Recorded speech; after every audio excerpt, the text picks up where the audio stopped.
Bharat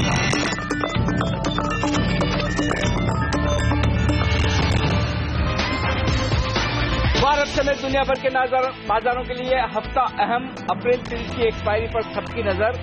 fade और bank of Japan करेंगे आर्थिक नीति का ऐलान। एसजीएक्स निफ्टी में आज गिरावट पर शुरुआत। शुक्रवार को अमेरिका में मिला जुला कारोबार। नैस्डैक 1% टूटा, लेकिन डाउ 18,000 के ऊपर बंद होने में कामयाब। रिलायंस इंडस्ट्रीज ने शुक्रवार को बाजार बंद होने के बाद पेश किए उम्मीद से बेहतर नतीजे। तिमाही मुनाफा 17% से ज्यादा बढ़कर 7,320 करोड़ रुपए। जीआरएम 7 साल की ऊंचाइयों पर। एमएनएम फाइनेंशियल्स के बेहतर नतीजों के बाद ब्रोकरेज हाउसेज ने किया अपग्रेड, लेकिन केन इंडिया के शेयर की होगी आज पिटाई। नतीजे रहे बेहद कमजोर। आज अल्ट्राटेक के नतीजों का इंतजार। एबीबी, आईबुल रियल, आईबुल हाउसिंग और डेल्टा कॉप भी पेश करेंगे आज अपने नतीजे।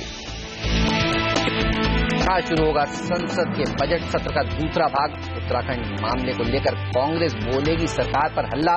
पैनामा पेपर्स और सूखा भी होगा बड़ा मुद्दा।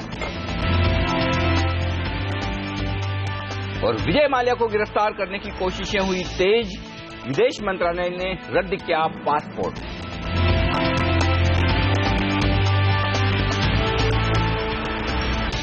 तैयार हो जाइए बाजार के लिए बेहद अहम और दमदार खबरों से भरे हुए हफ्ते के लिए। जी हां, एक्शन एक्सपायरी का रहने वाला है। बजट सेशन आज से शुरू हो रहा है, लेकिन ग्लोबल मार्केट्स में सेंट्रल बैंक रहेंगे एक्शन में। जापान और अमेरिका में सेंट्रल बैंकर्स की है मीटिंग। इन सब के बीच में क्या होगा? बाजार का डायरेक्शन 7,800 के नीचे फिसलेंगे या 8,000 के पार निकलेंगे? ये है बड़ा सवाल, इसका लेंगे जवाब। नमस्कार, मार्केट काउंटडाउन में आप सबका स्वागत है।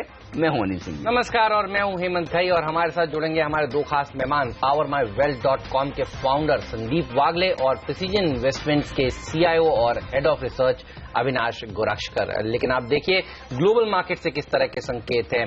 हालांकि अल्फाबेट के कमजोर प्रदर्शन देखने को मिला, माइक्रोसॉफ्ट का कमजोर प्रदर्शन देखने को मिला, लेकिन डाउ देखिए डटा हुआ है। 18,000 के ऊपर जाकर इसने समाप्ति दी है। यहाँ बेहतरीन क्लोजिंग देखने को मिली है। और आप देखिए यूरोप के बाजारों ने भी पिछला हफ्ता अच्छा प्रदर्शन दिखाया है। तो ग्लोबल क्यूज काफी स्टेबल है, और कच्चा तेल उस खराब खबर के बावजूद, दोहा वाली मीटिंग के बावजूद देखिए पिछला हफ्ता करीब 4-5% की तेजी देखने को मिली है। तो ग्लोबल क्यूज तो काफी स्टेबल है। ये बताइए भारतीय बाजारों को आज किस तरह से अप्रोच करेंगे? अर्निंग्स का जो फ्लो है वो बढ़ने वाला है, और एक्सपायरी का हफ्ता है, और उम्मीद करें कि ग्लोबल मार्केट्स में जो मजबूती बनी हुई है इस हफ्ते, जो दो अहम बैठक है जापान की और अमेरिका की। जी हाँ, जनरली ये सेंट्रल बैंकर्स ऐसे हैं जो बाजार को निराश नहीं करते, और अगर ना करें तो फिर एक 18,000 के आसपास जो बाजार दाव पे काफी दिनों से रुका हुआ है, एक बड़ा ब्रेकआउट लाइफ हाई लग जाए 2% दूर है, तो वो एक अच्छा संकेत हो सकता है। तो ग्लोबल संकेत तो अभी तक ठीक है। आज थोड़ी बहुत एसजीएक्स निफ्टी में कमजोरी है, तो एशियाई बाजारों की वजह से हल्के फुल्के एशियाई बाजार कमजोर है, लेकिन भारतीय बाजारों के अपने फैक्टर्स हैं। एक्सपायरी है, नतीजों का सीजन है, बहुत सारे ट्रिगर्स है, बजट सेशन शुरू हो रहा है, कहीं उम्मीदें हैं कहीं बिल्कुल नहीं। लेकिन ओवरऑल बाजार पिछले 4 सेशन से थोड़ा सा ट्रेडर्स को अब रेस्टलेस कर रहे हैं, क्योंकि डायरेक्शन मिल नहीं पा रहा है, और इस तरह के छोटे डायरेक्शन को ट्रेड करना काफी मुश्किल काम होता है। और उसी लिहाज से आज की रणनीति जो मैंने दी है, मुझे लगता है पेपर और पेन लेकर लिखना ज्यादा ठीक रहेगा। क्योंकि पहली बात तो एक जो 50 पॉइंट की ट्रेडिंग रेंज है उस पर नजर रखिए। 7,875 7,925 ये शुक्रवार की रेंज है, जिसे मैंने आज के लिए निफ्टी की रेंज के तौर पर चुना है। 7,900 आज का निर्णायक लेवल है। अब आइए इस रेंज के बाहर जिस तरफ निकले बाजार, 50 से 75 पॉइंट की मूव आसानी से और फटाफट होती हुई दिख सकती है, लेकिन एक्सपायरी तक के लिए अभी तक जो आंकड़े बता रहे हैं वो ये बता रहे हैं कि 7,800 से लेकर 8,000 की रेंज में एक्सपायरी के हफ्ते में बाजार ट्रेड करेगा। कहां एक्सपायरी होगी, शायद एक आध दिन बाद डेटा ज्यादा साफ होते हुए दिखे। जब आपको एक छोटी ट्रेडिंग रेंज में बाजार दिखा है तो दोनों तरफ ट्रेडिंग के मौके बनेंगे। अब किस तरह बनेंगे और कहां बनेंगे वो नोट कर लें। निफ्टी 7,875 के आसपास, यानी कि शुक्रवार के लोज के आसपास खरीदें, 50 पॉइंट नीचे स्टॉप लॉस लगा लें। 7,950 7,975 आपका ऊपर का टारगेट होना चाहिए। अगर पहले ऊपर चले जाएं तो फिर आप निफ्टी को बेचें, 7,925 के आसपास ही बेच लें, जो कि शुक्रवार के हाई है। 50 पॉइंट ऊपर स्टॉप लॉस लगा लें 7,975 पर। 7,875 7,850 ये लेवल है जहां पर आपको अपनी शॉर्ट कवर कर लेनी चाहिए। लेकिन इन दोनों से ज्यादा बेहतर और बेहतर मजबूती के संकेत बैंक निफ्टी में दिख रहे हैं। बैंक निफ्टी में भी आपने शुक्रवार को देखा है, एग्जैक्टली 16,550 का जो हमारा लेवल था जहां खरीदारी करने की राय थी, वहां पर बैंक निफ्टी पहुंचा और वहीं से जो 16,750 का टारगेट था वो भी हासिल किया। तो दोनों लेवल हासिल हुए।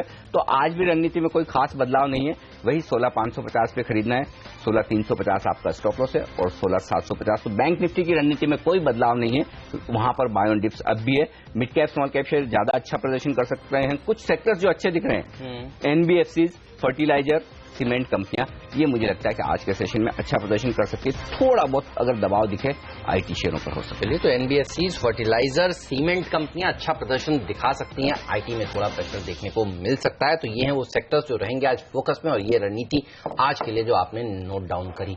लेकिन हमारे साथ हमारे एक्सपर्ट जुड़ चुके हैं अब, संदीप वागले और अविनाश गुरक्षकर। आप दोनों का ही स्वागत है। Sandeep, good morning. बताइए कैसे अप्रोच करेंगे भारतीय बाजारों को आज, कौन से लेवल्स आपके लिए इंपॉर्टेंट हैं? आरआईएल के नंबर्स ने तो देखिए एक पॉजिटिव सरप्राइज दिया है, अच्छी बढ़त के साथ उस शेयर से खुलने की आज एक्सपेक्टेशंस की जा रही हैं। आपकी क्या रणनीति होगी? Good morning Hemant, good morning Anil ji. मुझे लगता है कि 8,000 का लेवल हमको दिखाई देगा आज नहीं तो कल, और मेरा व्यू बुलिश है। लेकिन कहीं ना कहीं निफ्टी एक नो ट्रेड जोन में है, तो निफ्टी में ट्रेड ना करे, इंडिविजुअल स्टॉक्स में ट्रेड करे, वो मैं ज्यादा प्रीफर करूंगा। बैंक निफ्टी पॉजिटिव है, निफ्टी साइडवेज तो थोड़ा सा स्लगिश माना जा सकता है।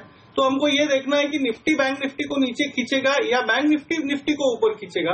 मुझे लगता है बैंक निफ्टी को ऊपर खींचेगा, तो मैं अभी भी पकड़ के चल रहा हूं। हमने 7,900 में बाइंग का रिकमेंडेशन दिया है, सिर्फ 50 पॉइंट के स्टॉप लॉस से, और 8,000 का टारगेट है जो मुझे लगता है 1 या 2 दिन में आना चाहिए, क्योंकि बैंक निफ्टी में काफी स्ट्रेंथ दिख रही है।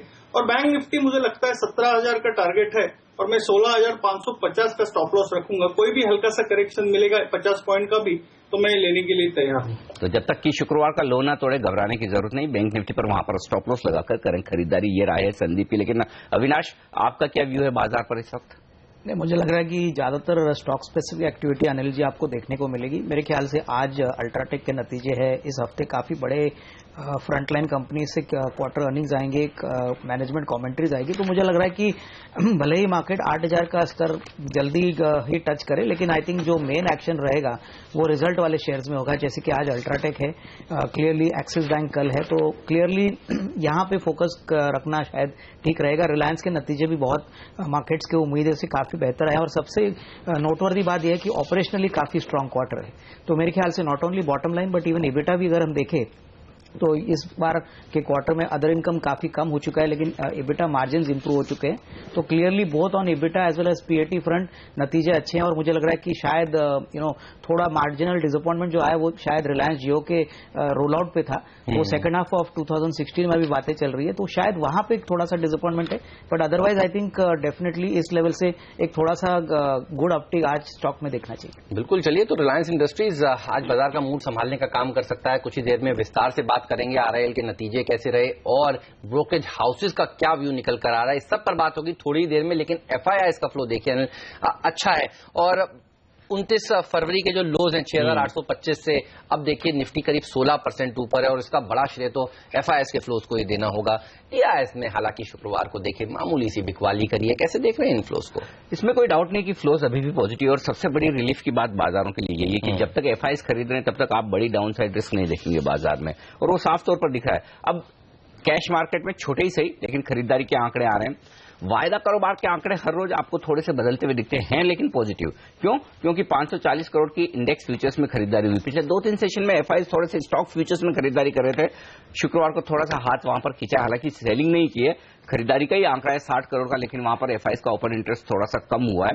लेकिन 541 करोड़ के जो इंडेक्स फ्यूचर्स खरीदे हैं वो ट्रेडर्स के लिए एक संकेत दे रहे हैं, और संकेत ये है कि एफआईआई की तरफ से बैंक निफ्टी में ज्यादा खरीदारी होती हुई दिखी है, और कुछ हद तक निफ्टी में भी। तो निचले स्तरों पर एफआईआई बेचने के लिए तैयार नहीं है, 7,900 के नीचे इनफैक्ट खरीदारी कर रहे हैं, और अगर यही ट्रेंड आज भी रहता है, कमजोर शुरुआत होती, तो फिर ऐसे में आप बहुत ज्यादा शायद निफ्टी को गिरता हुआ ना देखें, क्योंकि उनकी तरफ से फ्लोज का सपोर्ट आता हुआ दिख रहा है। ऑप्शंस में दमदार खरीदारी की है, तो ऐसा लग रहा है कि एफआईआई जहां स्टॉक फ्यूचर्स खरीद रहे हैं वहीं साथ साथ पुट ऑप्शंस भी, इंडेक्स फ्यूचर्स खरीद रहे हैं वहीं साथ साथ पुट ऑप्शन भी खरीदकर थोड़ी सी हेजिंग के लिहाज से वहां पर खरीदारी कर रहे हैं। तो ओवरऑल आंकड़ों को देखें एफआईआई की तरफ से, कहीं कोई घबराने की बात नहीं। चलिए, एफआईआई की तरफ से अच्छे संकेत भारतीय बाजारों के लिए। तो ऐसे में कौन से वो स्टॉक्स हैं जहां पर आज आपकी नजर होनी चाहिए? हमारे दोनों ही एक्सपर्ट्स के पास काफी सारे शेयर हैं जो आज आपको मुनाफा कमा कर दे सकते हैं, लेकिन टॉप ट्रेड आज का कौन सा है ये जानते हैं। संदीप बताइए एक शेयर जिस पर आप सबसे ज्यादा बुलिश हो।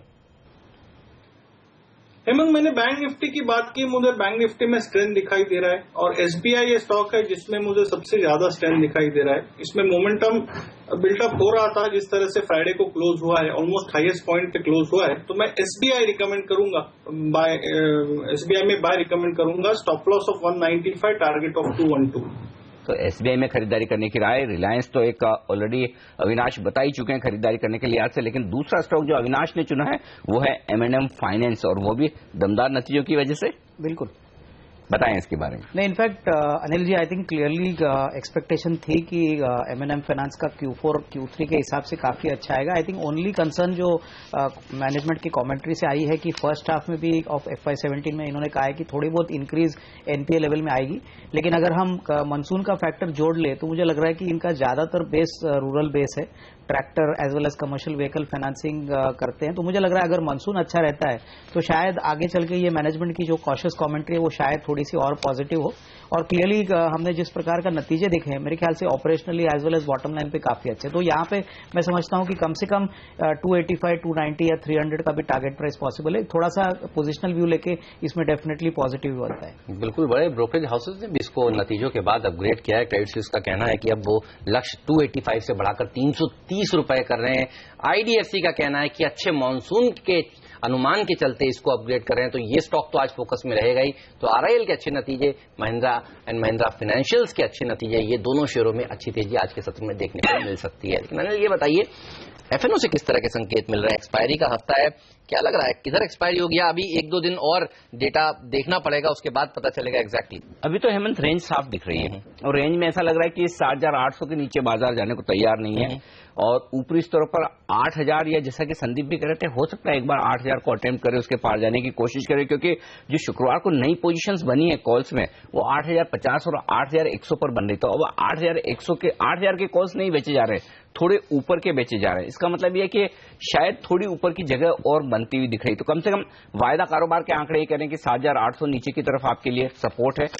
एक्सपायरी के हफ्ते में बेहद अहम, बेहद स्ट्रांग, ऊपर की तरफ 8,000, 8,100 की रेंज ऐसी है जिसके पार जाना मुश्किल होगा। तो फिलहाल रेंज को देखें, क्योंकि वो मैं इसलिए भी कह रहा हूं कि 4 दिनों से बाजार बड़ी टाइट रेंज में है। तो जब रेंज तोड़े तो उसके बाद हम देखेंगे कि एक्सपायरी इस ट्रेडिंग रेंज की ऊपरी एंड की तरफ होती है या नीचे की, और हो सकता है 4 दिनों के कंसोलिडेशन के बाद हो सकता है आज आपको एक डायरेक्शनल मूव मिले भी, आज नहीं तो कल तो मिलना पक्का है। चलिए, बाकी इसके अलावा अगर आप देखें तो निफ्टी, बैंक निफ्टी में ओपन इंटरेस्ट थोड़ा सा कम होता हुआ दिखा है। पुट कॉल रेशियो भी थोड़ा गिरकर 1.03 पर आया, तो कंफर्टेबल जोन में। बाकी कोई खास पोजीशंस में इस तरह का बदलाव है नहीं। वायदा कारोबार के आंकड़े स्टेबल है, निफ्टी पर कोई डायरेक्शन है नहीं, और इसीलिए मैंने शुक्रवार को भी कहा था निफ्टी के बजाय बैंक निफ्टी ट्रेड करना बेहतर है, और बैंक निफ्टी ने दोनों ही लेवल परफेक्ट दिखाए।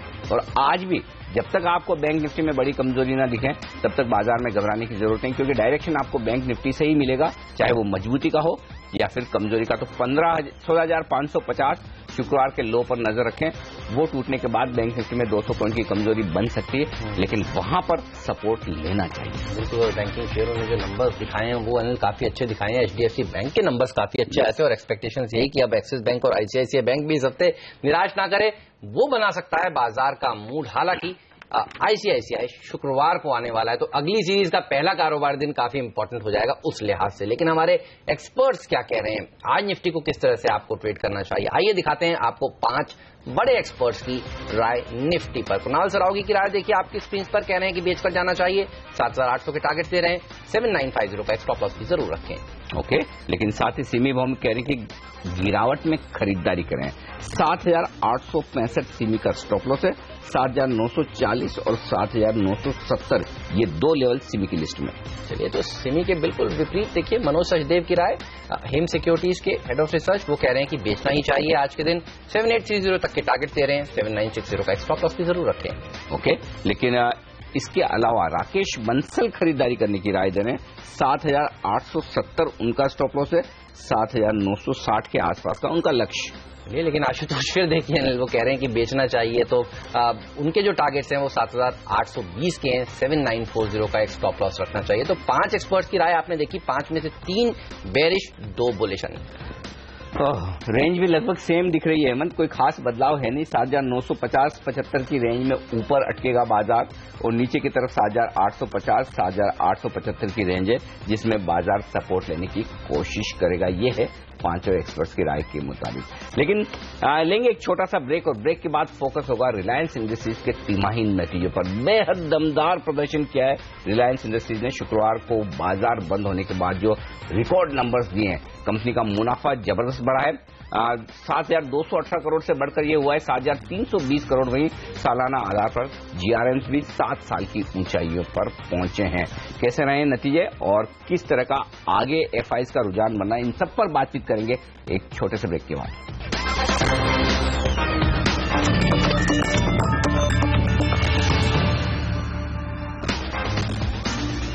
और अब बात करेंगे रिलायंस इंडस्ट्रीज की चौथी तिमाही के नतीजों की।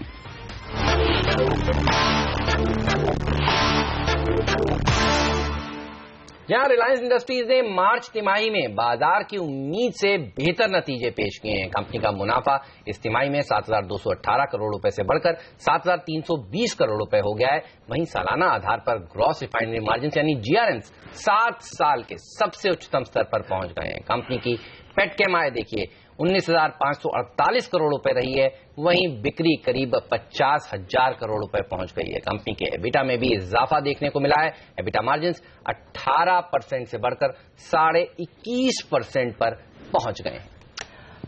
और नतीजों को लेकर मैनेजमेंट भी काफी उत्साहित है। रिलायंस इंडस्ट्रीज के सीएफओ आलोक अग्रवाल के मुताबिक कंपनी ने अब तक का सबसे बेहतरीन स्टैंड अलोन तिमाही प्रॉफिट दर्ज किया है। We closed the year with the highest ever standalone quarterly profit in excess of 7,300 crores. Gross refining margin in this year averaged $10.8 per barrel. It's a 7-year high and compares very well with $8.6 per barrel of the previous year. As you know, we had said that we will invest in retail and reopen our domestic petrol stations. I'm pleased to share that at the end of the year, we had more than 950 gas stations open, and our average throughput from these stations is roughly 2 times the industry average. I just want to highlight that of the individual products that we make, gasoline was the star performer. चलिए, तो अच्छे नतीजे आए हैं। Reliance industries के बाजार बंद होने के बाद आए हैं शुक्रवार को, और ब्रोकरेज हाउसेस का क्या मानना है इन नतीजों पर, आइए ये आपको बताते हैं। नियति हमारे साथ जुड़ चुके हैं। नियति बताइए, ब्रोकरेज हाउसेस क्या बुलिश हैं और कितने बुलिश हैं? बेहद बुलिश है हेमंत, और ब्रोकरेज हाउस का एक्चुअली रिलायंस इंडस्ट्रीज ने मूड बना दिया है। जिस तरह से शानदार नतीजे उन्होंने पेश किए हैं, और तमाम ब्रोकरेजेस जितने भी मैंने आज पढ़े हैं वो आपको निवेश करने की सलाह दे रहे हैं। सीएलएसए निवेश करने की आपको सलाह दे रहा है। 1,275 रुपए तक के लक्ष्य आपको ये शेयर दिखा सकता है। मौजूदा भाव से 23 से 25% की तेजी ये शेयर दिखा सकता है। कमर्शियल लॉन्च जियो का सेकेंड हाफ में होगा इस साल में, ये एक बड़ा पॉजिटिव होगा। पेटकेम और जो दूसरे मार्जिन है वो तो इम्प्रूवमेंट होगा ही, साथ साथ में जियो का लॉन्च इनके लिए काफी ज्यादा की होगा।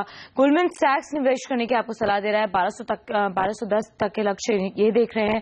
सिटी मेंटेन कर रहा है, निवेश करने की सलाह दे रहे हैं अपने। 1230 तक के लक्ष्य इन्होंने भी दिए हैं। 18% की मौजूदा भाव से तेजी हो सकती है। ये 4th स्ट्रेट क्वार्टर है जब इन्होंने स्ट्रीट के एस्टिमेट्स को बीट किया है। नोमुरा पॉजिटिव है इस रिजल्ट के बाद। टारगेट प्राइस अपना बढ़ा करके 1260 रुपए तक का कर है। 21% की तेजी मौजूदा भाव से देख रहे हैं। मगर मॉर्गन स्टैनले सबसे ज्यादा तगड़ा टारगेट इन्होंने अपग्रेड किया है। ओवरवेट का कॉल ही अपना मेंटेन कर रहे हैं और टारगेट प्राइस अब बढ़ा करके 1329 तक का कर दिया है। मौजूदा भाव से इतने बड़े स्टॉक में 28% की तेजी आपको ये शेयर दिखा सकता है। जीआरएम्स आगे चल के और बेहतरीन होंगे। थोड़े कंजर्वेटिव साइड पर अगर बात करें तो डॉइचे बैंक 1175 तक का लक्ष्य देता है। 13% की तेजी ये भी दिखा रहा है। कोटक ने एड अपनी मेंटेन की है रेटिंग 1130 तक के लक्ष्य ये भी दे रहा है, मगर क्रेडिट स्विस न्यूट्रल का कॉल अभी भी मेंटेन कर रहा है क्योंकि एक्सपेंशंस में डिलेड है और डाउनस्ट्रीम का प्रोडक्शन थोड़ा सा मंदी में है। इससे टारगेट प्राइस ये अपना बढ़ा रहे हैं, 1050 से बढ़ा करके 1075 का कर दिया, मगर ओवरऑल 29 से 30% तक की तेजी आपको 12 महीने के अंदर रिलायंस इंडस्ट्रीज का शेयर दिखा सकता है। तमाम ब्रोकरेजेस का यही कहना है। ओके, तो तमाम ब्रोकरेजेस बुलिश हैं, पॉजिटिव है रिलायंस इंडस्ट्रीज पर नतीजों के बाद। तो देखना यह कि आज कितना बढ़ सकता है। संदीप, चार्ट पर क्या संकेत दिख रहे हैं? 1070-80 क्या दिख रहा है ये आज? अनिल जी, 1020 1025 ब्रेक नहीं होगा ऑन द डाउन साइड, तो ये स्ट्रॉन्ग सपोर्ट एरिया है, लेकिन मुझे वो मोमेंटम नहीं दिख रहा है। तो मैं 1 या 2 दिन के व्यू से रिलायंस नहीं लेना चाहूंगा। अगर आप पोजिशनल कॉल लेते हो तो हाँ, अगले 4 या 5 सेशन में 1070-80 बिल्कुल जा सकता है। और इम्पोर्टेंट चीज यह है कि 1070 अगर ब्रेक करता है तो ये सीधा 1120-1130 तक भी जा सकता है।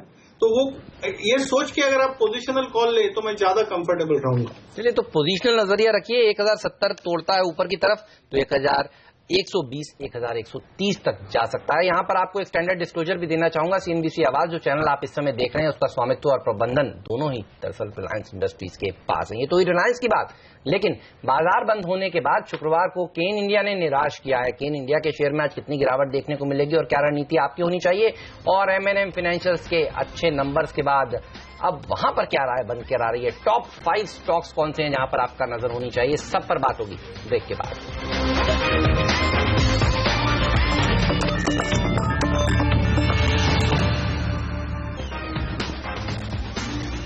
स्वागत है आप सभी का सीएनबीसी आवाज पर। आप देख रहे हैं मार्केट काउंटडाउन। वक्त हो गया अब ये जानने का कि आज कौन से वो टॉप 5 स्टॉक्स हैं जहां खबरें हैं और दमदार एक्शन खुलने के साथ ही देखने को मिलेगा।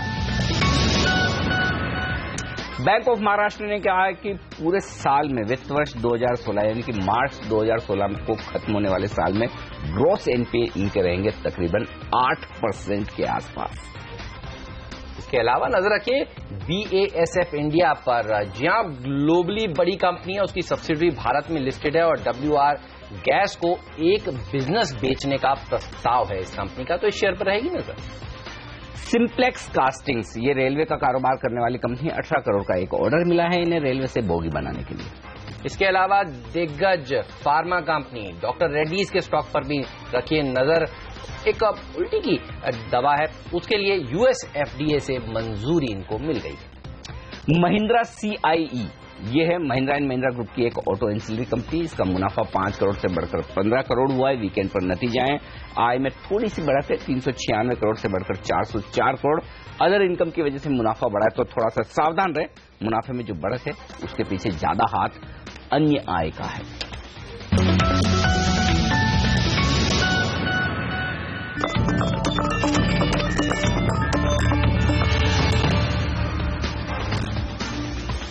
और आज से बजट सत्र के दूसरे हिस्से की शुरुआत हो रही है। कैसा रहेगा ये सत्र और कौन से मुद्दे हैं सबसे ज्यादा अहम, बताने के लिए हमारे साथ दिल्ली से जुड़ रहे हैं हमारे ब्यूरो चीफ लक्ष्मण रॉय। लक्ष्मण, बताइए आज से शुरुआत होने वाले सेशन में क्या कुछ एक्शन रहेगा? इस सेशन में काफी एक्शन रहने वाला है और खास तौर से कोई महत्वपूर्ण बिल जो पारित होने की संभावना थी वो अब लगभग खत्म हो चुकी है। मिसाल के तौर पर कंपनी को दिवालिया हो जाती है तो आसानी से कंपनी समेट चुके, इसके लिए बैंक्रप्सी बिल सरकार लाई हुई थी, इस सत्र में पास होने की संभावना थी, इसकी संभावना बिल्कुल खत्म हो चुकी है। GST पास कराने के लिए सरकार दिखाने की कोशिश करने वाली थी, वो भी शायद कोशिश सरकार नहीं कर पाएगी, वो मौका नहीं मिलेगा क्योंकि संसद सत्र की शुरुआत ही आज जैसे ही होगी। वहीं पर उत्तराखंड जैसे मुद्दे हैं, काफी हंगामे का आसार है इस मुद्दे पर। इसके अलावा इस तरह जहां के मामले को लेकर सरकार को घेरने की कोशिश कांग्रेस करेगी, सूखा मामला है, तो ऐसे कई सारे मामले हैं जिस पर काफी हंगामा रहने वाला है। सरकार के लिए सबसे बड़ी चुनौती होगी उत्तराखंड में राष्ट्रपति शासन जो लगा हुआ उसको संसद से मंजूरी लेनी होगी, तो वहां पर राज्यसभा में संख्या नहीं है, तो ये काफी दिलचस्प होगा कि सरकार कैसे उसको पास करा पाती है। ये तमाम मुद्दे संसद में छाए रहेंगे, राजनीतिक मुद्दे छाए रहेंगे। बिल को छोड़कर बाकी सारा काम होगा, हंगामा होगा। अगर बहस हुई भी तो बहस किसी बिल पर नहीं होगी बल्कि सरकार के राजनीतिक मुद्दों पर ही होगी। तो कुल मिलाकर है तो संसद सत्र का बजट का दूसरा जो हिस्सा है वो मुश्किल से बजट पास करा पाएगी सरकार और रेलवे का एप्रोप्रिएशन बिल पास करा पाएगी, लेकिन कोई महत्वपूर्ण बिल पास हो पाएगी इसकी संभावना बिल्कुल भी नहीं है। ओके, चलिए, तो एक्सपेक्टेशंस को कम कर देना चाहिए। शुक्रिया लक्ष्मण आपका। तो रेल बिल पास हो जाएगा, फाइनेंस बिल पास हो जाएगा, लेकिन बैंक्रप्सी बिल और GST बिल, ये दो बड़े बिल जिसकी बाजार को उम्मीद थी, अपेक्षा थी, वो पास नहीं होगा। और अनिल, हमने कल देखा भी जिस तरह से ऑल पार्टी मीटिंग बुलाई गई थी और उसमें भी कुछ निकल कर आया नहीं है। और जो बयान वहां से दिए गए हैं कांग्रेस की तरफ से, वो यही कह रहे हैं कि जीएसटी के ऊपर अभी आम सहमति नहीं बनी है। वैसे भी छोटा सेशन है, 15 सिटिंग्स ही हैं, 13 मई को ये सेशन खत्म होने वाला है। एक्सपेक्टेशंस यहां से बिल्कुल मत रखिए, लेकिन फोकस रखिए नतीजों के ऊपर। यहाँ काफी सारी कंपनियां हैं जिनके नतीजे आज आने वाले हैं और अल्ट्राटेक सीमेंट जैसी कंपनियां, एबीबी जैसी कंपनियां अपने नतीजे पेश करने वाली हैं। पूजा हमारे साथ जुड़ चुकी हैं, उनसे जानते हैं कि अल्ट्राटेक से क्या एक्सपेक्टेशंस रखनी चाहिए। पूजा, बताइए क्या कहता है सीएनबीसी आवाज का पोल? जी, पिछले कुछ क्वार्टर से लगातार हम देख रहे हैं कि सीमेंट कंपनियों के नतीजे कमजोरी रहे हैं, लेकिन ये क्वार्टर अल्ट्राटेक सीमेंट के लिए काफी अच्छा क्वार्टर माना जा रहा है, क्योंकि अगर पिछले साल से कंपेयर करें तो वॉल्यूम्स में काफी दबाव था। इस बार हमारा अनुमान है कि वॉल्यूम्स में 11% की बढ़त देखने को मिल सकती है।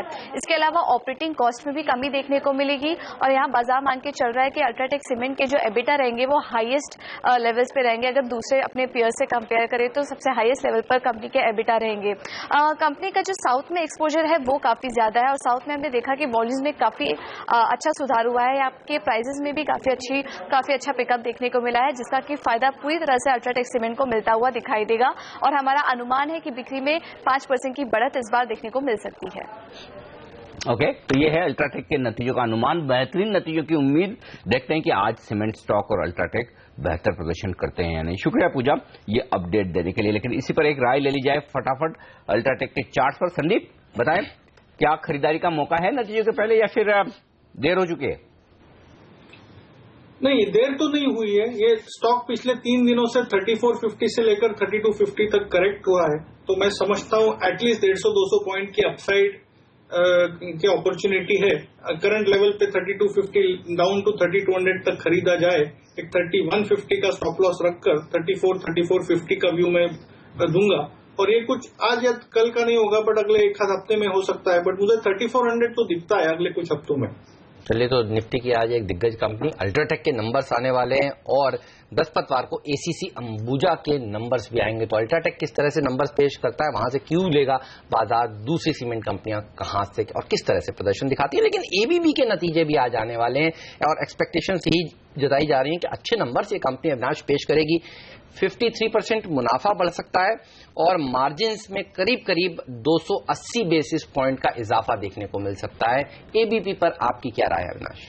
नहीं, मुझे लग रहा है कि हेमंत डेफिनेटली एक्सपेक्टेशंस है कि नंबर्स डेफिनेटली Q3 के हिसाब से अच्छे आएंगे, लेकिन मुझे लग रहा है कि ऑर्डर बुक विजिबिलिटी और नए ऑर्डर्स को लेके अगर कोई और पॉजिटिव मैनेजमेंट कमेंट्री आती है, कुछ अनाउंसमेंट आता है, तो इसमें डेफिनेटली एक अच्छा ट्रिगर बनता है। एक्चुअली एबीबी के नतीजे ये बात के संकेत है कि ओवरऑल जो कैपिटल गुड स्पेस और जो पावर इक्विपमेंट सेक्टर है, यहाँ पे थोड़ा सा रिवाइवल दिख रहा है और ऐसे कंटिन्यूड सस्टेनेबिलिटी अगर नंबर्स में आती है तो मेरे ख्याल से ये कोई डाउट नहीं है कि इस सेक्टर को भी पूरी तरह से आगे रिलेट होगा। तो डेफिनेटली लुकिंग फॉरवर्ड, मुझे लग रहा है नंबर्स अच्छे आएंगे तो स्टॉक में अच्छी थोड़ी बढ़त देखने को मिल सकती है। ओके, तो स्टॉक में थोड़ी मजबूती बन सकती है नतीजों से पहले। एबीबी और पिछली तिमाही में एबीबी ने बेहद शानदार नतीजे पेश किए थे और अगर उस लिहाज से जो मार्जिन एक्सपेंशन हुआ हेमंत, अगर वैसा ही कुछ करे तो स्टॉक में बड़ा एक्शन हो सकता है। 280 बेसिस पॉइंट के मार्जिन एक्सपेक्टेशन से ज्यादातर ब्रोकरेज हाउसेस लगा रहे हैं और भेल के प्रोविजनल नंबर जो आए थे, देखिए नतीजों की शुरुआत से पहले वो कितने उत्साहजनक आए थे। तो कैपिटल गुड स्पेस के लिए आज का दिन काफी इंपॉर्टेंट है। एबीबी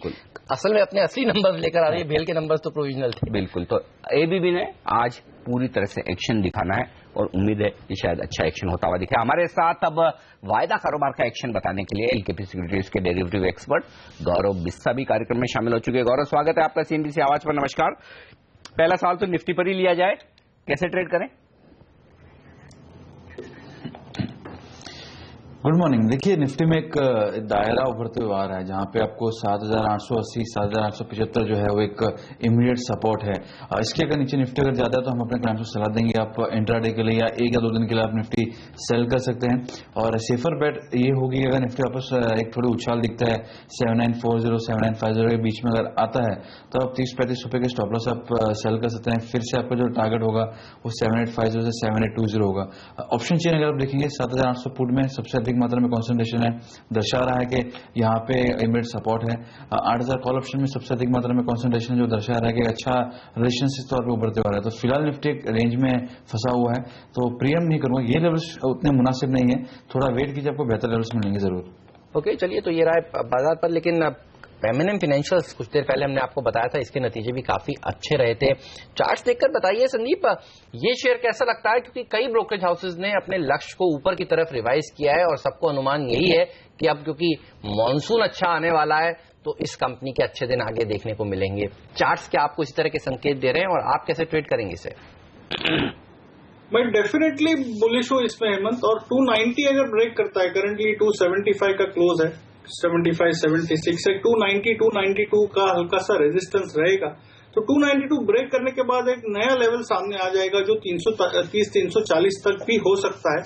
तो पोजिशनल तौर पे ये बाय किया जा सकता है, या अगर आपको शॉर्ट टर्म ट्रेड करना है तो फिर 290 के ऊपर ही ले, एक 275 का स्टॉप लॉस रखे और 330, 340 के टारगेट के लिए अगले कुछ हफ्तों में ये स्टॉक मूव दे सकता है। लेकिन मेरा रुझान पॉजिटिव ही रहेगा, व्यू पॉजिटिव ही रहेगा। भारतीय एयरटेल, इस स्टॉक पर आपसे राय लेना चाहता हूं अविनाश। 27 अप्रैल को बोर्ड बैठेगा, बायबैक पर विचार होगा या फिर कुछ डिविडेंड भी दिया जा सकता है। थोड़ा ये सरप्राइज है क्योंकि बाजार को अंदाजा था नहीं कि भारतीय एयरटेल भी इस तरह की बैठक कर सकता है। और इंटरेस्टिंग बात है कि बड़े ब्रोकरेजेस को देखिए जिनके पास पैसा है, इसका मतलब ये समझा जाए जैसे विप्रो है, भले उन्होंने बड़े आकर्षक प्राइसेस पर बायबैक का ऐलान नहीं किया लेकिन कर रहे हैं, यानी कि इन्हें अपने शेयर आकर्षक लग रहे हैं इन लेवल्स पर। भारतीय एयरटेल खरीदेंगे आप? नहीं, मेरे ख्याल से ये डेफिनेटली पॉजिटिव ट्रिगर रहेगा और थोड़ा बहुत सरप्राइज है क्योंकि जिस प्रकार का कैपेक्स इनको 4G को लगने वाला है, मेरे ख्याल से अगर ये कर रहे हैं तो ऑब्वियसली वो इंटेंशन से है कि उनको लग रहा है कि शायद थोड़ा सा शेयर होल्डर इंटरेस्ट को भी देखा जाए, क्योंकि अल्टीमेटली कोई भी बायबैक होता है तो उसमें definitely institutional investors, retail investors सभी का ऑब्वियसली इंटरेस्ट देखना पड़ता है। बट मुझे नहीं लग रहा है कोई बड़ा इमीडिएट सस्टेनेबल ट्रिगर होगा, क्योंकि रिलायंस जो अगर सेकंड हाफ 2016 में आने वाला है तो ऑपरेशनली बाद में कैसे नंबर्स बदलेंगे अनिल जी, वो डेफिनेटली एक चैलेंजिंग बात रहेगी, क्योंकि ये बात कोई डाउट नहीं कर सकता कि रिलायंस जो will be the most aggressive player. तो मुझे लग रहा है कि शॉर्ट टर्म में हो सकता है कि थोड़ा बहुत उछाल देखने को मिले, बट वो ज्यादातर कितना सस्टेन होगा वो डेफिनेटली एक डिफिकल्ट बात है। ओके, चलिए तो नजर रखिए भारतीय इंफ्राटेल पर भी नजर रखिए, क्योंकि कल इसके परिणाम आने वाले हैं और यहां पर भी बोर्ड बायबैक और डिविडेंड पर विचार कर रहा है और बुधवार को भारतीय एयरटेल के नंबर्स बाजार बंद होने के बाद आएंगे। तो यहां पर भी बायबैक का एक और नया एंगल है जो जुड़ चुका है। डिविडेंड भी देखना होगा किस तरह की कंपनी देती है, दोनों का कॉम्बिनेशन भी कंपनी दे सकती है। ये भारतीय एयरटेल ने बाजार बंद होने के बाद शुक्रवार को एक्सचेंजेस को इन्फॉर्म किया। इवन नाल को देखिए बायबैक ला रही है, तो काफी सारी कंपनियां हैं जो बायबैक्स इस बार ला रही हैं। भारतीय एयरटेल, भारतीय इंफ्राटेल, इन दोनों में चार्ट्स किसके ज्यादा मजबूत लगते हैं? अगर इसी ग्रुप की कंपनी को चुनना हो तो आप कौन सी कंपनी पर के चार्ट्स देखकर ज्यादा बुलिश हैं? संदीप बताइए। हेमंत, भारतीय एयरटेल पे मैं बुलिश था 335 के लेवल पे और ट्रेडिंग कॉल था 355, 360 जो कि आ चुका है। और 360 मुझे लगता है बहुत ज्यादा स्ट्रांग रेजिस्टेंस है जो इतना इजीली क्रॉस नहीं होगा। और 330 on the down side, 360 on the upside, ये भारतीय एयरटेल का रेंज रहेगा अगले कुछ दिनों तक। तो मैं इसमें बुलिश तो बिल्कुल नहीं रहूंगा। भारतीय इंफ्राटेल ऐसे पिछले 4 दिनों में 405 से लेकर गिरा है, ऑलरेडी 370 पे आ चुका है जो 360 का एक सपोर्ट है, लेकिन मुझे स्ट्रेंथ नहीं लग रही है। सो 360 और 390, 395 ये रेंज में घूमते हुए मुझे भारतीय इंफ्राटेल दिखता है। तो दोनों स्टॉक्स में मैं बुलिश तो बिल्कुल भी नहीं हूं। लेकिन दो स्टॉक जो 1 जुलाई से वायदा कारोबार से बाहर हो जाएंगे, सरकारी बैंक, छोटे बैंक, आईओबी और यूको बैंक का, इन दोनों में से किसी को शॉर्ट करना चाहिए? क्या कहेंगे आप गौरव? देखिए, आईओबी में मेरे हिसाब से अगर देखा जाए तो एक ब्रेकआउट के कगार पे है और अच्छे खासे पोर्शंस वाले बने हैं। तो अगर सिर्फ डेटा को मैं देखूं तो मैं नहीं समझता हूं कि आईओबी या यूको बैंक एक गार्डन करता है एक शॉर्ट सेलिंग वगैरह के लिए। थोड़ा रुक जाइए, क्योंकि अगर जो करंट लेवल सस्टेन कर ले तो आपको यहाँ से 5 से 8% की आपको उछाल देखने मिल सकती है सारे पीएसयू बैंक। इनफैक्ट ये बैंकिंग स्पेस अभी फिलहाल काफी रोबस्ट है, तो मैं अगेंस्ट टाइड नहीं कहूंगा, वेट कीजिए। और ये सेलिंग का फिलहाल एक बार आप स्किप करेंगे तो बेहतर होगा। यहाँ शुक्रवार के सेशन में हमने काफी अच्छी तेजी बनती हुई देखी थी। 2.5% ऊपर पीएसयू बैंक इंडेक्स ने जाकर क्लोजिंग दी थी। इवन बैंक निफ्टी ने अच्छा प्रदर्शन दिखाया था। लेकिन ओवर द वीकेंड अगर आप देखें तो पीएसयू बैंकों के लिए कुछ अच्छी खबरें नहीं आ रही हैं। आरबीआई कह रहा है कि नहीं, पंजाब वाले मामले पर आपको प्रोविजनिंग करनी ही होगी। तो ये एक खराब खबर है जिससे आज पीएसयू बैंक जूझ सकते हैं। और अनिल हमेशा से बेरिश रहे थे। आईओबी पर आप कहते थे कि इसको तो एफएनओ में होने का कोई हक नहीं है। लगता है फाइनली आपकी सुन ली है अनिल। एक्चुअली आप तो कह रहे थे कि ये 10 के नीचे भी जा सकता है। वैसा नहीं है एक्चुअली, रीजन ये है कि डेटा जो बताते हैं और जिस तरह से आपका मार्केट कैप खत्म होता दिखा है, लिक्विडिटी खत्म होती दिख रही है, उस हिसाब से अल्टीमेटली ये वो ऑटोमेटिक सिस्टम है जो मार्केट में सेंसेक्स निफ्टी में स्टॉक का बाहर आना अंदर जाना और वैसे ही वायदा कारोबार में बाहर आना अंदर जाना। तो शायद वो लोग जिनके पास खासतौर से इंस्टीट्यूशन जो बेचना चाहते हैं एफएनओ में, उनके लिए बाद में मौके नहीं मिलेंगे। सदाबहार शॉर्ट, सदाबहार आप ऐसे कहते थे शायद इसके लिए। तो देखिए आयोग भी अब फिलहाल बाहर होता हुआ दिख रहा है एफएनओ से, तो इस शेयर पर नजर रखिए, यूको बैंक पर भी नजर रखिए और PSU bank as a pack पर नजर रखिए। आज खबरें अच्छी नहीं है, जिस तरह से शुक्रवार को खबरें अच्छी थी, आज थोड़ी सी नेगेटिव खबरें ज्यादा हैं। लेकिन सबसे नेगेटिव खबरें अगर आप देखिए तो विजय माल्या के लिए। जी हाँ, विदेश मंत्रालय ने विजय माल्या को भारत वापस लाने के लिए कामकाज शुरू कर दिया, उनका पासपोर्ट रद्द कर दिया गया है। माल्या इस समय लंदन में अपने घर में है। अब माल्या के पास क्या विकल्प बचे हैं, यही बता रहे हैं लंदन में हमारे संवाददाता संजय सूरी, जो क्लोजली ट्रैक कर रहे हैं उनके हर एक मूव को। आइए सुनते हैं। तो ये लेडी वॉक नाम का मकान है विजय माल्या का, यहाँ ब्रिटेन में हार्टफोर्डशायर काउंटी में, लंदन से कुछ दूर। मकान क्या, इसे एक महल से कहीं अंदर 30 एकड़ में बसा हुआ। माल्या जब भारत से चले तो सीधा वो यहाँ पहुंचे। हमने उन्हें यहाँ ढूंढ निकाला। उन्होंने उस वक्त ट्वीट किया कि हम गलत स्थान पर पहुंचे हैं, लेकिन वो तब भी वहां थे और अब भी यहीं हैं। अब यहाँ पर सामने एक और रिपोर्ट आई है कि यहाँ के चुनाव की लिस्ट में भी उनका नाम है। इसका मतलब ये नहीं कि वो ब्रिटेन के सिटीजन है, क्योंकि भारतीय नागरिकों को भी अधिकार है ब्रिटेन में वोट डालने का नहीं, चुनाव लड़ने का भी, और कई लोग लड़ भी चुके हैं। अगला कदम जो है अब महत्वपूर्ण होगा, जबकि उनका पासपोर्ट रद्द कर दिया गया है, और जब पासपोर्ट नहीं रहा तो उस पर जो वीजा का ठप्पा लगा है उसकी भी अब कोई वैलिडिटी नहीं रहेगी। अगर माल्या ने कहीं और का पासपोर्ट सामने प्रोड्यूस किया तो वो अपने में गैर कानूनन होगा, क्योंकि भारत 2 पासपोर्ट की इजाजत नहीं देता। फिलहाल माल्या के सामने एक चॉइस है, या तो वो यहाँ रहे इस आलीशान मकान में, या खुद चलकर भारत आ जाए और जेल पहुंचे। जहां तक उनकी चॉइस है तो जवाब भी साफ है, उनको यहाँ से आना पड़ेगा तो आएंगे, नहीं तो नहीं। तो संजय सूरी बहुत बारीकी से इस पूरे मामले पर नजर रखे हुए, सारे पहलू उन्होंने साफ तौर पर समझा दिए। तो अब देखना होगा विजय माल्या की तरफ से अगला कदम किस तरफ होता है, वहीं बने रहते हैं या हिंदुस्तान आते हैं। पासपोर्ट रद्द होने के बाद उनकी मुश्किलें बढ़ती है। लेकिन लेंगे एक छोटा सा ब्रेक और ब्रेक के बाद लौटेंगे कुछ और बेहतरीन स्टॉक से। मेरे पास जो हमारे एक्सपर्ट्स ने ट्रेडिंग की बेहतरीन पिक्स के तौर पर चुने हैं, वो संदीप वागले और गौरव बिस्ता ने। कौन से हैं वो स्टॉक्स और क्या ट्रेड करना चाहिए, बताएंगे आपको एक छोटे से ब्रेक के बाद।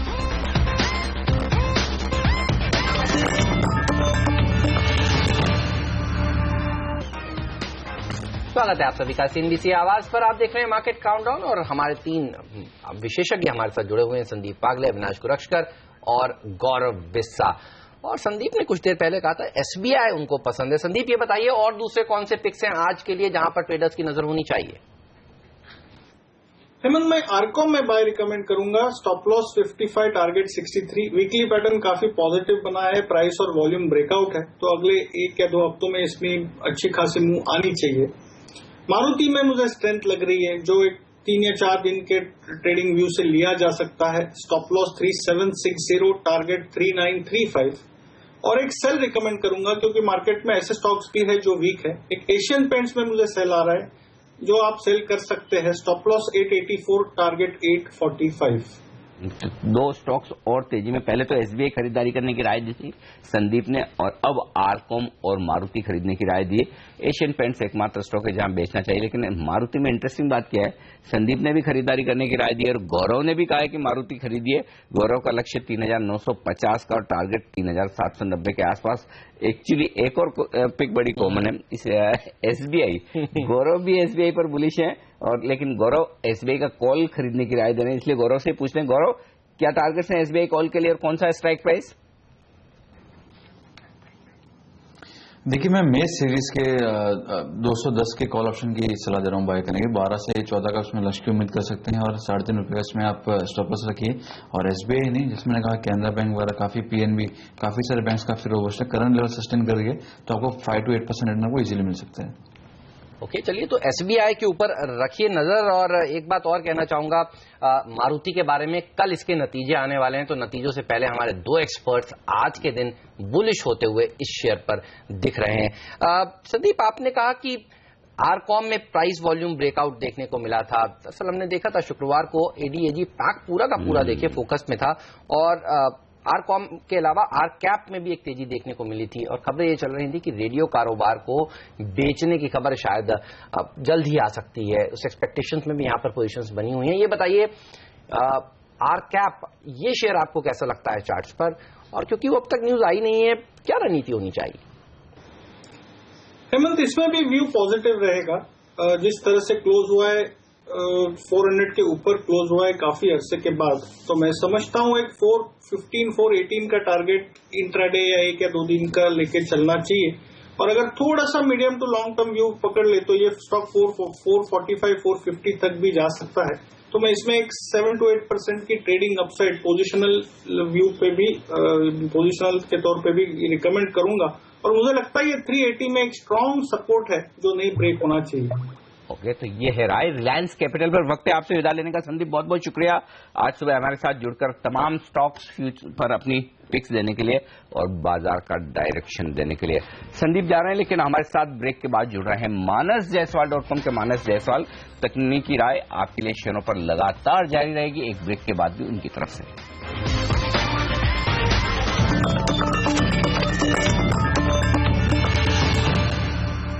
हमारे एक्सपर्ट्स हमारे साथ है अविनाश गोरक्षकर और गौरव बिस्सार। मानस जायसवाल भी हमारे साथ कार्यक्रम में शामिल हो चुके हैं। मानस, आपका भी स्वागत है। चलिए, स्टॉक्स जो एक्शन में रहने वाले हैं उन पर एक राय ली जाए। केन इंडिया बेहद कमजोर नतीजे पेश किए हैं। बाजार बंद होने के बाद शुक्रवार देर शाम और नुकसान भारी भरकम होता दिख रहा है। पता नहीं है कहां रुकेगा, कब कितना और नुकसान करेगी कम। और दूसरा ये कि आगे आने वाले साल के लिए, यानी अगले साल के लिए जो कुछ इन्हें खर्चा करना है, कैपेक्स इन्वेस्टमेंट जो करना है, वो भी कट किए जा रहे हैं। तो लगातार एक के बाद एक बुरी खबर। बस रात की बात है कि क्रूड थोड़ा सा स्टेबल है। ये बताएं, इन सब के बीच में मानस चार्ट्स क्या कह रहे हैं कैन इंडिया के? तेजी करें या मंदी? देखिए, इसमें कोई शक नहीं कि 155, 160 एक बड़ा हर्डल दिखने लगा है चार्ट्स पे। पिछले करीब एक मंथ से स्टॉक वहां पर रेजिस्टेंस फेस कर रहा है, पर उसके साथ ही अगर आप देखिए तो 140 एक स्ट्रांग सपोर्ट भी दिखता है। तो मैं समझता हूँ कि अगर शॉर्ट पोजीशन बनानी है तो 140 के नीचे ही बनानी चाहिए। मैं नहीं समझता ये करंट लेवल्स पे शॉर्ट कैंडिडेट है। अगर 140 के लेवल्स ब्रेक होंगे तो डेफिनेटली शॉर्ट करिए, पर उससे पहले मैं नहीं शॉर्ट करना प्रेफर करूंगा। और देखिए, जब हम मंथली चार्ट देखते हैं तो वहां पर तो काफी बुलिश पैटर्न बना है। मैं समझता हूं कि अगर कोई एक बड़ी गिरावट आती है और आपका नजरिया बड़ा है 6 to 8 मंथ्स का या उससे ज्यादा, तो बिल्कुल खरीदारी करनी चाहिए। अब मैं नहीं समझता कि 110 और 100 रुपए के लेवल्स ब्रेक होंगे। तो कोई बड़ी गिरावट आ जाए और 130 तक के लेवल्स आ जाए तो लंबे नजरिए से बिल्कुल निवेश करना चाहिए स्टॉक। लंबे नजरिए से निवेश करना चाहिए। और कच्चे तेल ने जिस तरह से स्मार्ट बाउंस दिया है, आप देखिए दोहा की जो बैठक थी ओपेक और नॉन ओपेक की, वो फेल हुई, और उसके बाद अब नई होप्स जग रही हैं कि रशिया में जो बैठक होने वाली है वहां से दरअसल कुछ आउटकम निकल कर आ सकता है। तो कच्चा तेल अच्छा प्रदर्शन दिखा रहा है, वो फैक्टर शायद अब यहां से शेयर को ड्राइव करता हुआ नजर आया। बहरहाल नंबर्स काफी कमजोर थे। और एक अच्छी खबर और भी है, जी हाँ, मेट कह रहा है कि 1 जून से केरला के तट पर बारिश होनी शुरू हो जाएगी, मानसून शुरू हो जाएगा, और कुल 30-40 दिन का ही बचा हुआ है सूखा। आज सुबह जब मैं आ रहा था ऑफिस, तब मुंबई के आसमान पर तो थोड़े थोड़े बादल होना शुरू हो गए थे। आज पहली बार ऐसा लगा कि थोड़ा माहौल बन रहा है, माहौल बन रहा है। तो फिर क्या फर्टिलाइजर शेयर खरीदने चाहिए? ये बताइए, जब बंबई में बारिश के आसपास या फिर बीएससी के आसपास बारिश होती है तो हम देखते हैं जनरली जो है फर्टिलाइजर शेयर अच्छा प्रदर्शन दिखाते हैं। ये बताइए, कौन सा पैक है जो आपको सबसे अच्छा लगता है मॉनसून के बेसिस पर यहां से खरीदना चाहिए? नहीं, मुझे लग रहा है कि हेमंत, फर्टिलाइजर और जो ट्रैक्टर कंपनीज है जो फर्स्ट पॉइंट ऑफ परचेस होती है नॉर्मली फार्मर के लिए, वहां पे आपको डेफिनेटली सबसे ज्यादा एक्शन देखने को मिलेगा। उसके बाद काफी ऐसे सेक्टर्स है जैसे हाउसिंग फाइनेंस है, टिपिकली एनबीएफसीज है जो रूरल मार्केट्स में ऑपरेट करती है। तो अलग अलग सेक्टर्स है, पर मुझे लग रहा है सबसे ज्यादा क्लियरली फर्टिलाइजर और ट्रैक्टर कंपनीज रहेंगी, क्योंकि यहाँ पे डेफिनेटली जो रिवाइवल आएगा वो 2 साल के खराब मानसून के बाद वहां पे जो टर्न अराउंड होगा वो काफी स्ट्रांगली विजिबल होगा। बिल्कुल। तो ये राय इस वक्त फर्टिलाइजर शेयरों पर मानसून के आगमन की सूचना के साथ खरीदारी का मौका। वक्त एक ब्रेक का। ब्रेक के बाद बाजार का भरपूर एक्शन आपके लिए होने वाला है। जी हां, वीकेंड के बाद शुरुआत होगी करेंसी मार्केट की। देखेंगे रुपए में किस तरह की शुरुआत होती है, लेकिन इसके साथ ही FIs की कुछ और रिपोर्ट्स अलग अलग शेयरों पर जो आई हैं वो बेहद इंटरेस्टिंग है।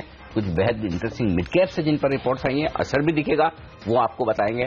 साथ ही स्टॉक 2020 का रिकैप होगा, प्री ओपनिंग सेशन होगा, लेकिन इन सबसे बढ़कर जिसका इंतजार आपको रहता है, जी हां, वो होगा CNBC आवाज का जैकपॉट शेयर। छोटे से ब्रेक के बाद पहला सौदा।